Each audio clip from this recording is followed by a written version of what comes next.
Son dos lobos, ahí están en relieve, la ría y la iglesia. Estamos ante el escudo de Bilbao en vivo y en directo, exactamente. ¿Y por qué se elige esta como imagen de Bilbao? Porque aquí se concentra, nace la ciudad y se concentra toda su actividad económica. Primero, los dos lobos, ¿de dónde vienen? De don Diego López de Haro, porque López viene de lupus, que es lobo en latín, y como él tenía en su heráldica el lobo, pues lo incluye, con el tiempo se incluye en el escudo de Bilbao y luego a su vez pasa al escudo de Vizcaya. Entonces, ¿y dónde se concentra exactamente esa actividad económica bilbaína? Pues lo dice su nombre directamente, Bilbao viene de Bialbo, que quiere decir dos lados, y son el lado de la villa y ese barrio de ahí. Hoy en día se llama Bilbao la Vieja, es digamos el barrio bohemio alternativo de Bilbao, tiene una historia suya peculiar, porque en su día se llamaba Allende la Puente, era un pueblo, un nombre original también al otro lado del puente, y era la zona minera. Ahí detrás está Miribilla y también el Monte Pagasarri, que era de donde se extraía el hierro, y en este barrio se trabajaba. Concretamente, por ejemplo, se trabajaba un cuchillo, que ya lo menciona Shakespeare en alguna de sus obras.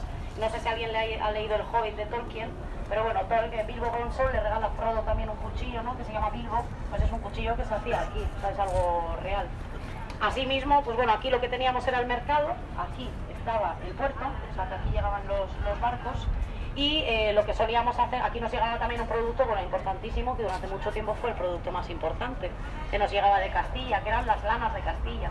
Que luego nosotros trasladábamos sobre todo al centro de Europa, a la zona de Flandes, y era gracias a ellos que se hacían los famosos tapices flamígeros. Entonces por eso aquí está concentrada toda la actividad económica de la ciudad. Y súper importante también, el puente de San Antón, que en realidad no estaba allí. En un principio estuvo aquí enfrente de la fachada. ¿Veis que hay unas marcas ahí en la iglesia? Sí. Además tenemos ahí el escudo, entonces se aprecia que estaba delante. ¿Qué pasa? Que aquel puente, se cayó varias veces por inundaciones, porque las mareas lo molestan, lo reconstruyeron varias veces. Alguien ya al final dijo, vamos a dejar de construir este puente, es que ya no se puede con ello. Y lo que hicieron fue cambiarlo de sitio, se le ocurrió a alguien, y si lo cambiamos igual, y no insistimos con el tema, y acertaron. Pero que sepáis que de todas formas, los puentes que vais a ver en Bilbao, a no ser que sean posteriores a la Guerra Civil, no son los originales, porque el propio gobierno vasco decidió volar todos los puentes para evitar el ingreso de las tropas franquistas, cosa que no se consiguió. Entonces, lo que sí que conseguimos hacer fue cuatro de los puentes, se reconstruyeron de forma bastante fidedigna porque teníamos los planos. Lo demás, pues en base a análisis de fotografías, obras de arte, etc., intuitivamente, y este es uno de esos. Y importantísima, iglesia de San Antón. Ahora nos vamos a poner ahí a la sombra, pero quiero que la veáis para explicaros las dos cositas que os quiero explicar, que luego seguimos hablando ahí abajo, que pasa por varios estilos arquitectónicos. Dentro es una iglesia de estilo gótico, pero tenemos el giraldillo del siglo XVIII.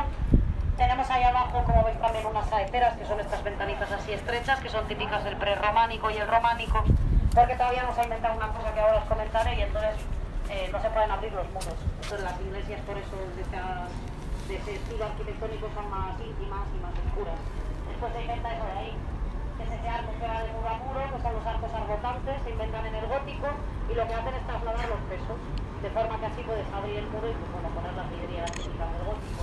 Y luego ya ahora sí que sí nos vamos a acercar, porque vamos a ver el gótico desde la... Por un ejemplo de una cosa que vais a ver o ya habéis visto probablemente, en la Plaza Moyúa, donde está el Hotel Carlton, hay un edificio que es el gobierno, que hoy en día es el edificio del gobierno civil. Lo que era en su día era un palacete, se llama el Palacio Echevarría, realizado por el hijo mayor de la familia Echevarría. Aquellos eran unos de los dueños de los altos hornos de Bilbao, o sea, forraos no lo siguiente. Pues fue ahí a estudiar a Bélgica, le encantó la cosa, y lo que hizo fue el señorito traerse los arquitectos y todo el material de Bélgica para hacerse la casita. O sea, que tiene lo suyo. Es una arquitectura curiosa, os va a llamar la atención porque es completamente diferente a lo que hay alrededor. Entonces, para que lo supierais y tuvierais eso. Y luego ahí encima veis un balcón, que uno dice, ¿qué pinta un balcón encima de un pórtico? ¿No? ¿Habéis visto alguna vez? Pues efectivamente no pinta nada, porque no pertenecía a la iglesia de San Antón. Pertenecía a un edificio anexo que os he dicho que estaba y que cerraba esa zona, que era el consulado y el consistorio de Bilbao. El consulado de Bilbao estaba ahí, eran aquellos que se ocupaban de todas las actividades económicas de la ciudad. La era el edificio más importante. Y ese balcón era el balcón por el que, bueno, saludaban las autoridades y salían, y también, bueno, cuando se hacían corridas de todos aquí en la plaza, que hay que hacerlas al lado de la ría, ¿no? Que dices, pues se te escapa el toro y donde se te va el agua, pues bueno, pues se solían hacer aquí también. Entonces, bueno, que sepáis que era de ahí de donde asistían a ellas. Y bueno, comentaros también que esta iglesia está considerada la segunda más antigua de Bilbao. Hemos visto la de San Nicolás, que está considerada, si no me equivoco, la tercera. Esta que es la segunda, y después iremos a ver la Catedral de Santiago, que es la primera. Y esta se construyó sobre un alcázar. Pues aquí vino Alfonso X el Justiciero, pagado con el señor de Vizcaya, y bueno, tuvieron ahí en plan un tequemaneque y tal, construyó el alcázar, pero al final se marchó y sobre él se decidió construir esta iglesia que en principio, bueno, se pensaba que había sido construida para los feligreses de Allende la Puente, pero no está claro, parece ser que también estaba construida para la villa. Ahí hay un poco de discusiones sobre ese tema. Y bueno, en excavaciones arqueológicas, ¿por qué hay discusiones? Porque también se encontraron partes de la muralla de Bilbao ahí. Entonces ahí se empezó a pensar que, bueno, que no podía ser una iglesia extramuros, sino que era una iglesia que pertenecía a la villa. Y nada, teniendo esta visión de conjunto, lo que vamos a hacer es ir a la Catedral de Santiago. Ya, y de verdad que nos falta la Catedral de... Que, bueno, se construye en periodo gótico, pues estamos hablando del siglo 1400, mediados del 1400, siglo XV. Se piensa también, bueno, que aquí había asentamientos antes de que se constituyera la villa, y al parecer había también una ermita aquí, por eso luego se decide hacer el edificio en este lugar. ¿Y por qué una catedral a Santiago, concretamente Santiago el Mayor? Pues porque es patrón de la ciudad. Entonces, bueno, en su honor hace falta tener un señor templo. Que sepáis que además está considerada patrimonio de la humanidad. Parece una cosa así como sosita desde fuera, pero la verdad es que es preciosa. Por 5 euros podéis ver la catedral y la iglesia de San Antón. Hoy en día se paga para ver ambas iglesias. Se trata de una iglesia en su interior de estilo gótico, 3 naves y numerosas capillas alrededor.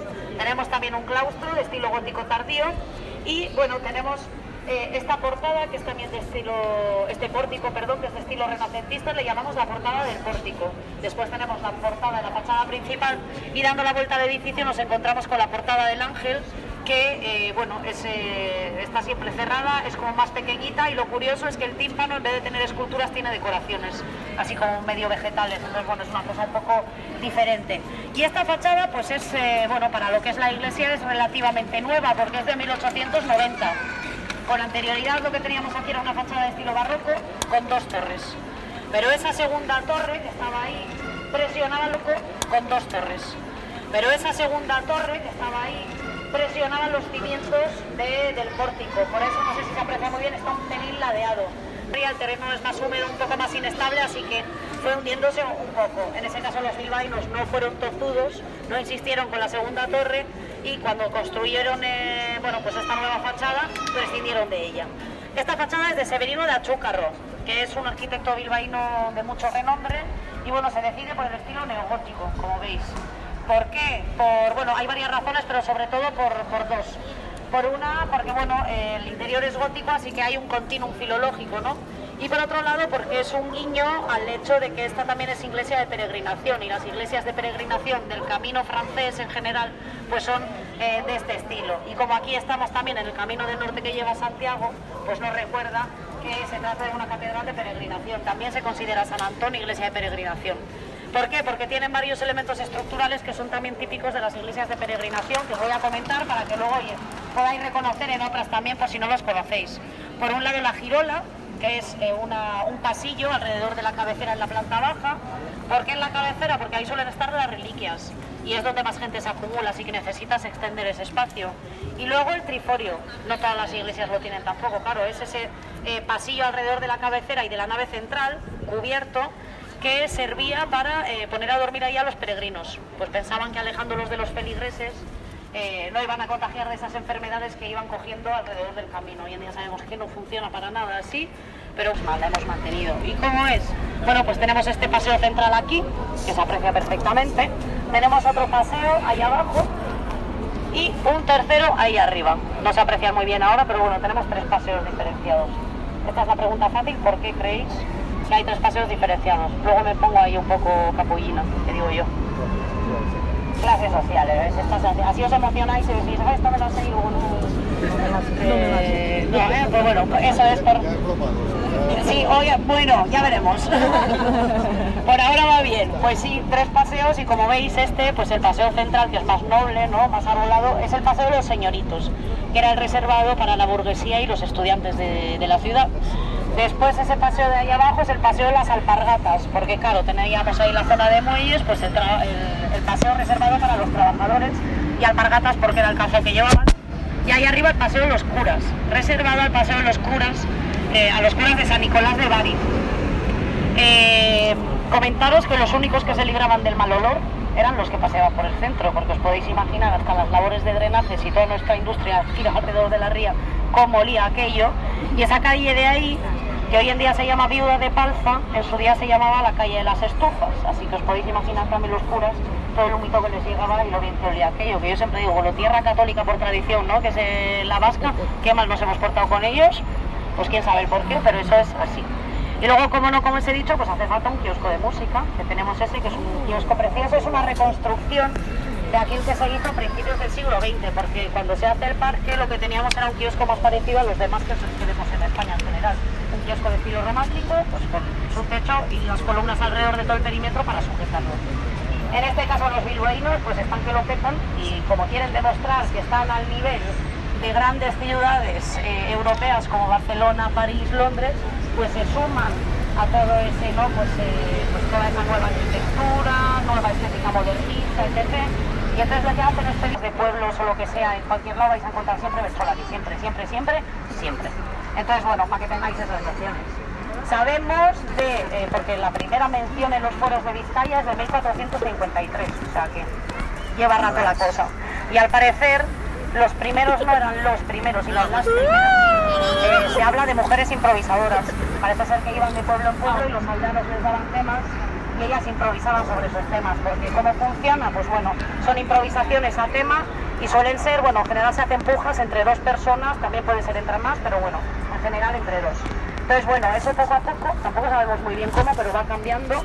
Se empieza a vincular mucho al mundo de la sidrería, de los bares. Bueno, como nosotras no podíamos disfrutar de todo eso, nos tocaba quedarnos en casa, pues se acaba convirtiendo en cosas de hombres.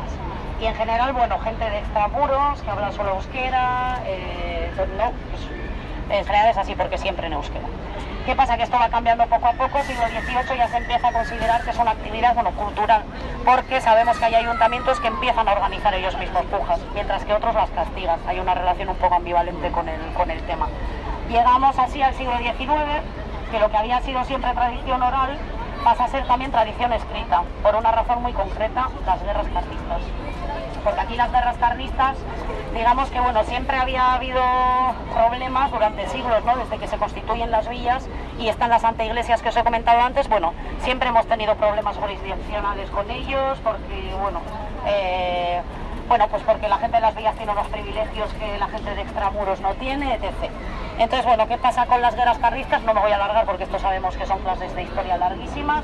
Para hacerlo muy breve, en general las villas eran liberales y seguían a la reina, a la regenta María Cristina o a Isabel, y por otro lado, en general, la gente de extramuros más tradicional seguían a Carlos.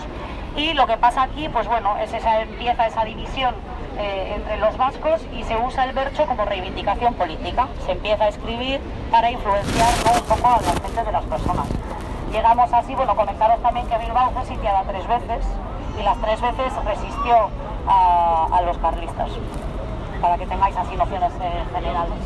Y bueno, llegamos así al siglo XX, Guerra Civil Española del 36 al 39, gana el bando franquista, y aquí en la primera posguerra es muy duros en prohibir todo tipo de actividades culturales que tuvieran que ver con el idioma y el folclore del lugar. Entonces todo esto se pasa a hacer en clandestinidad, si te pillan, marrón.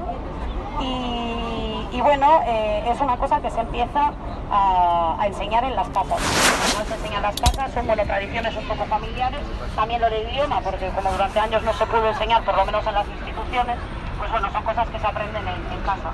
Hasta llegados los años 60, pequeña apertura cultural del franquismo, se retoma el bercho de forma reivindicativa, y ya en los años 80, que estamos en transición, aquí empezamos a abrir colegios de danzas regionales, bueno, escuelas, ¿no?, para los críos, danzas regionales, no sé qué, y también de bercholaris. Entonces, bueno, cuando yo era pequeña era muy gracioso que teníamos el clarinete en las clases de inglés y venga, danza, y el que no, berchos y no sé qué. Entonces, bueno, por eso sigue siendo una actividad cultural también muy viva entre los jóvenes, porque muchos pues empezaron desde críos a aprenderla. Y hoy en día no hay diferencias de sexo, se empuja por igual hombres y mujeres, y a veces tampoco hay de edades, o sea que está muy guay. Y la que lo está petando y está ganando los últimos años los campeonatos es una chica. Pues hasta ahí llegó el agua en las inundaciones del 26 de agosto de 1983. Semana Grande, justo toca la Semana Grande, las fiestas de Bilbao, entonces la gente o estaba en la calle o estaba de vacaciones, así que hubo suerte, se pudo avisar a todo el mundo, a excepción de una persona que era un vagabundo que le dejaban dormir en una tienda y no se enteró y falleció. Lo demás, bueno, pues daños materiales, os podéis imaginar. Todo esto, sí. Aquí un barco que andaba por ahí, bueno, se soltó del amarre y empezó a dar vueltas. Llegó un vagón de tren desde Achuri hasta aquí. La gente iba en Zodia. O sea, imaginaros, fue una cosa terrible, porque llevaban tiempo sin drenar el río y hubo muchos días de lluvia, se juntó todo y bueno. ¿Por qué hablamos de esto? No es por morbo, es porque es un punto de inflexión en la historia contemporánea de la ciudad. Vosotros pensad que estamos en los años 80, aquí desde los años 70 estamos a un paro arriba abajo del 30%. Han cerrado altos hornos, astilleros, o sea, toda la industria del lugar ha ido al caput. Fue una crisis generalizada en España y bueno, pues aquí también dio muy fuerte. Estamos también en pleno conflicto entre los vascos. La situación es muy tensa y además se nos olvida siempre comentarlo, pero creo que hay que hacerlo porque es una realidad.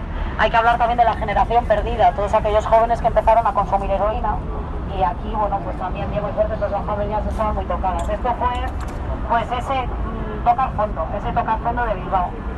¿Qué pasa? Bueno, evidentemente la gente lo que hizo fue salir a la calle a limpiar su ciudad, como haría cualquiera, pero luego gente que podía, digamos de alguna forma, cambiar la situación de la ciudad, pues tuvo visión de futuro y se empezó a plantear otro tipo de economía. En vez de apostar otra vez todo por la industria, empezamos a apostar por el tercer sector, servicios, cultura. Nació un nuevo plan urbanístico gracias a una fundación denominada Bilbao Ría 2000, que lo que hizo fue ir cogiendo sobre todo la margen izquierda de la ría, que era toda aquella margen obrera donde estaba la industria, y empezar a vender terrenos para hacer nuevas edificaciones. Nos presentamos al concurso del Guggenheim, quedando muchas facilidades, y también porque Salzburgo ese año estaba celebrando a Mozart, pues ganamos, y así cambia completamente Bilbao, porque bueno, es la razón por la que estáis aquí. Entonces parece ser que nosotros cogíamos un tronco al que se le denominaba el Saro. Olen quiere decir bueno y Saro periodo. Entonces se cogía el tronco, se quemaba en la chimenea y luego se recogían las cenizas y se echaba en el marco de las puertas. Por eso lo que hacías era, bueno, quemar todo aquello malo que te había pasado el año anterior y desear protección a todas aquellas personas que vivían en el interior de esa casa.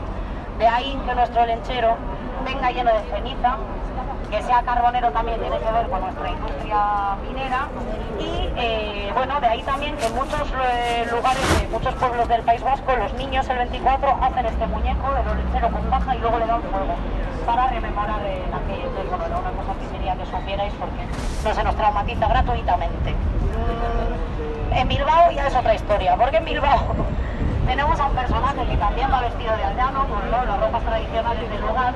Bueno, ya sabéis que el de Bilbao nace donde quiere. Eso lo sabíais, es una frase típica, el de Bilbao nace donde quiere. Si queréis ser bilbaínos, sed bienvenidos, pero también se dice que para ser bilbaíno, por lo menos te ha tenido que comer una vez en tu vida el gargantúa. El gargantúa es el coco de los niños bilbaínos. Entonces es esta escultura gigante para los niños. Yo tenía el recuerdo de verla enorme y luego ya de azul, pero bueno, es esta escultura que suele dar vueltas en Semana Grande y es este aldano, pues bueno, con la boca abierta así, con los cubiertos, está preparado. Y los niños lo que hacen es entrar por la boca, bueno, el tobogán, y salir por el culo. Básicamente es nuestra iniciación al ser bilbaíno. Luego veremos una imagen en la Plaza Nueva. Y aquí tienes que ver las peleas también de esos niños que están acojonados con el tema, que no quieren hacerlo, y los padres en plan, es que si no eres de Bilbao, no sé qué. Hay unas, de verdad, hay unas escenas que dices, pobre niño, que no quiere, que igual el año que viene ya cuela, ¿no? Pero bueno, ya está. Entonces, que sepáis que hay que pasar por ello. Yo era de las que me encantaba hacerlo. De rosado y de tinto, pero es que es poquísimo. En Vizcaya es el 5% del chacolí, el rosado o tinto, se está retomando. Pero en general blanco. Vino blanco, 3 denominaciones de polémica aquí también en el País Vasco, pues bueno, no es por mala baba, es porque es una casa particular y no sé el ayuntamiento hasta qué punto puede tomar cartas en el asunto. Pero bueno, a mí podemos negar. Por mucho que pues, sea un personaje bastante polémico a nivel internacional, nacional, y bueno, pues aquí ya no nos hacemos a la idea, porque bueno, pues estos escritores de la generación del 98 pues intentan responder a esas preguntas que nos hacemos todos alguna vez en nuestra vida: quiénes somos, de dónde venimos, a dónde vamos, pero en referencia a la nación española, porque hemos perdido las últimas colonias, que son Cuba y Filipinas. España está inmersa en una crisis económica bestial, pero también identitaria, ya no es imperio, entonces ya se empieza a plantear, pues bueno, qué es el español, qué es la nación, la historia, etc. Y Miguel de Unamuno responde a esas preguntas de forma que aquí no a todo el mundo le gusta, porque fue muy crítico con el auge del nacionalismo, ¿no? Aquí nació de la mano de Sabino y Luis Arana el Partido Nacionalista Vasco, él no entendía muy bien esta cuestión, tampoco entendió la creación del euskera batua, entonces bueno, por eso mismo es una figura un tanto polémica, y también os lo comento porque veis, bueno, ese es el gusto de Miguel de Unamuno, veis que está como muy alejado del suelo, y uno se pregunta, bueno, os puedo asegurar que no es para acercarlo a Dios o al cielo. ¿Por qué pasa esto? Bueno, pues por lo que llamamos la gamberrada de Semana Grande. Una Semana Grande, Bilbao se despertó sin la cabeza de Unamuno. Esa cabeza estaba encima de esa pedana y bueno, aquí fue un escándalo. ¿Dónde está la cabeza de Unamuno? ¿Qué ha pasado? Bueno, el ayuntamiento ya pidió copias al artista, ya tenemos cabezas para regalar. Tenemos un montón. Se encontró la cabeza original, se encontró en la ría en una marea muy baja. Imaginaos el susto de quien digas así del lugar sin pensar mucho. Pues nada, ponemos una columna, la cabeza encima, y a ver ahora quién se atreve a subir y a quitar la cabeza de Unamuno. Otra cosita de Semana Grande que me gusta comentar, que es una cosa que te ríes ahora un rato, pero en su momento no hizo ninguna gracia, pero es para daros ese ejemplo del carácter no solo bilbaíno también, pero un poco vasco. A veces no tenemos término medio, y está muy bien en algunos aspectos y en otros está fatal. Porque aquí, por ejemplo, pasó que en Semana Grande empezaron a venir en los años 80 mucho punky de cresta. Entonces, bueno, podéis imaginar, aquí a mucha gente pues no le gustaba el tema. ¿Qué hizo el alcalde de Bilbao? Pues una salvajada. Cogió una Semana Grande y dijo a la policía: bueno, vosotros los vais a coger, los vais a llevar a las duchas públicas de Achuri, los vais a duchar y les vais a rapar las crestas. Y así fue. De hecho, si buscáis por internet vais a encontrar vídeos de gente, ¿no?, comentando el tema, y hay algunos juntos de reparo en la cresta. Es importante de la plaza. Esas escaleras de ahí son para nosotros súper importantes, bueno, son horribles, lo sé, y dices tú, ¿por qué esto es tan importante? Bueno, son las calzadas de Mayona, fueron construidas a finales del 19 para ir al primer cementerio de Bilbao, que es el cementerio de Mayona. Pero subiendo una cuestita, llegamos a través de ellas a la Basílica Nuestra Señora de Begoña, que es, bueno, lo más de lo más, súper importante y amada y adorada, ya sea por ateos que católicos, porque es la machu de los bilbaínos, es decir madre, pero de forma cariñosa, aquí la machu de los bilbaínos. Begoña también es patrona de los vizcaínos. Vosotros pensad que los marineros, cuando salían de Bilbao, en la zona del Guggenheim, porque desde allí vais a poder ver las cúpulas a lo lejos, no saludaban al patrón de la ciudad, saludaban a la machu, pues bueno, para ver si tenían suerte y volvían sanos y salvos, y cuando volvían a entrar a la ciudad, pues le cantaban y le saludaban también desde esa zona. Entonces, súper importante. Y tradicional aquí en el lugar, el 14 de agosto noche, para celebrar luego el 15 la Asunción, los pueblos de los alrededores hacen una peregrinación nocturna para llegar a Begoña, y luego a las 12 del mediodía del 15 se hace un evento en el que se baila un aurrescu. Es una danza tradicional de mucho respeto, que se baila solo ante personajes importantes. Entonces los alcaldes lo bailan. Si eres buen bailarín, quiero decir, has bailado, pues la pierna va hasta aquí. Me quiero imaginar yo al alcalde haciendo un poco, bueno, vamos a hacer así. Y luego se bajan estas calzadas y ya se celebra la Asunción por la zona. Entonces, bueno, también son consideradas calzadas de peregrinación. ¿Por qué Portal de Zamudio? Pues porque lleva el pueblo de Zamudio. Ya te he dicho que aquí, ahorro energético total. Y bueno, del Portal de Zamudio, lo que nos podían entrar aquí, pues productos en general de primera necesidad, animales, hortalizas, etc., que luego, bueno, se vendían también en el mercado o se consumían en el lugar. Entonces teníamos, como la traza urbanística es la misma, pues os doy a la imaginación, teníamos un portal aquí, que bueno, entre estos dos edificios, y teníamos una gran torre aquí. Y también a la salida de cada calle, a la salida de cada calle de la vía también había una torre, y alrededor estaba la muralla. Lo que teníamos también era el portal de Zamudio, y al otro lado el portal de San Antón, que es donde estaba, bueno, toda la actividad económica de la ciudad, porque estaba la plaza de la villa, donde estaba el mercado, estaba también el consistorio, etc. Lugar al que iremos más tarde y hablaremos mejor de él. Entonces, bueno, dos portales alrededor, muralla, y después, claro, las calles de la villa. Comentaros también que, bueno, luego lo que vamos a hacer es la calle Ronda, que es donde vamos a ver el portal de Miguel de Unamuno y ese trozo de muralla que nos ha quedado. ¿Y por qué calle Ronda? Porque ahí se hacía la ronda, básicamente. Se hacía extramuros, sí, pero cero complicación, cero. Porque, bueno, pues como os he dicho, la muralla pues tampoco se hizo por cuestiones defensivas, ¿no? En parte sí, pero no, así que era muy estrecha. Eran como unos 2 metros de anchura, así que hacer la ronda por encima era complicado y los soldados lo hacían a extramuros. Así que ahí nos ha quedado la calle Ronda que luego haremos. Y como os decía, también se empieza a prescindir de muralla, pero se empieza a prescindir hacia ese lado. Por varias razones. Por un lado, porque veremos cómo esa zona de ahí, después de calle Ronda, estaba cerrada por un edificio. Hoy en día no está ese edificio, ya hablaremos también de él. Estaba cerrada y además al otro lado de esa zona lo que estaban eran los suburbios de la ciudad. Entonces, bueno, lo último que te interesa también es abrirte a los suburbios. Luego veremos el barrio, que es el barrio de Achuri, a lo lejos, que eran, bueno, pues esos suburbios de la ciudad. Y dentro de las calles de la villa, que en principio, cuando se constituye la villa, son tres calles, que son concretamente estas 3 que tenemos aquí. La calle Soneras, Mantecales y Tendería.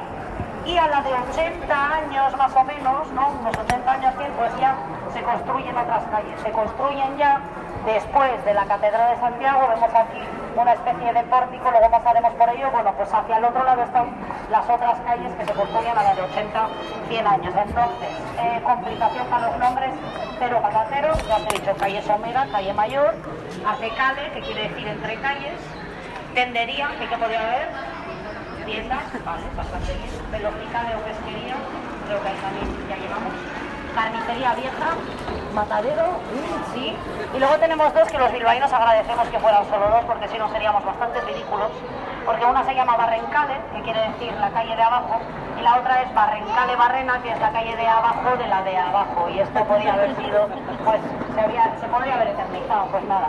Esas son las 7 calles de Bilbao, seguro que habéis oído hablar de ellas, pues es ese kilómetro cero de Bilbao. Que sepáis que absolutamente todas dan a la ría, y como os he dicho había torres en el lugar, y absolutamente todas también vienen atravesadas por un cantón o cantones. Los cantones son típicos en todas las villas medievales, son lo que se usaba para pasar de un lugar a otro, para acumular la porquería, por cuestiones de ventilación. La cosa curiosa en la villa de Bilbao es que todas hacen una calle sola. Claro, entonces por eso le llamamos el cantón de Bilbao, y está a varios niveles. ¿Por qué se hizo solo con una calle? Pues para intentar pues no sufrir incendios, hacer de cortafuego.